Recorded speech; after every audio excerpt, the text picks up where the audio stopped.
a new MMO on the horizon, pumping up our hopes, dreams and wishes. But what is that? No. No!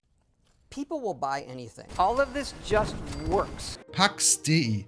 Will it crumble as so many other MMORPGs before it? Will it run out of money? Or is it the next contender for a Star Citizen-like development time? Or will it instead flourish and become one contender of the top 5 MMOs of its time? First and foremost, who is paying for the development of Pax Dei? A new video game, especially an MMORPG, devours an insanely large amount of money during its development. Where is the money coming from and why should you even care? When we consider who is pumping so much money into a company or product, we can make a rough assessment on the odds of that company, in this case Mainframe with Pax Dei, succeeding.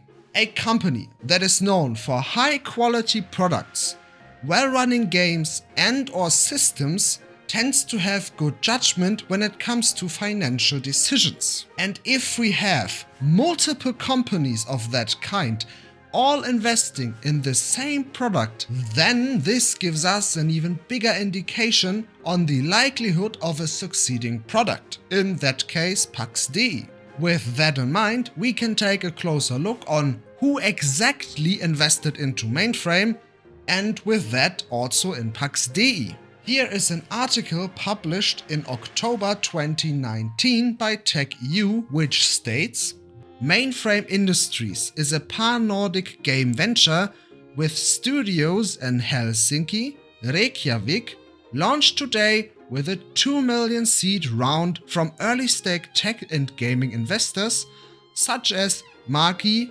Ventures, Play Ventures, Crowberry Capital and Sisu Game Ventures.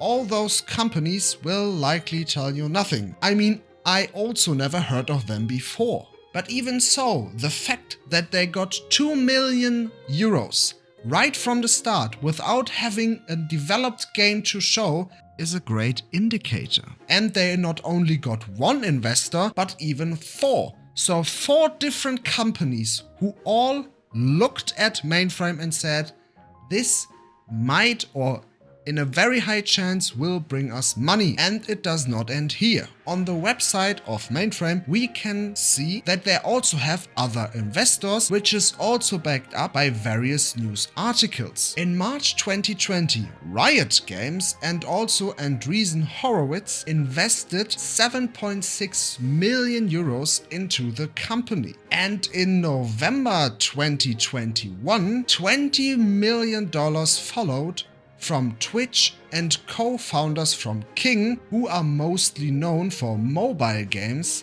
like Candy Crush. So people who know how to make money. All of this shows us that in the time between 2019 and now, they were able to get 8 investors on board for their project Pax Dei, which I think would not have happened if they were creating the next trash game. I am also aware that this is not a guarantee.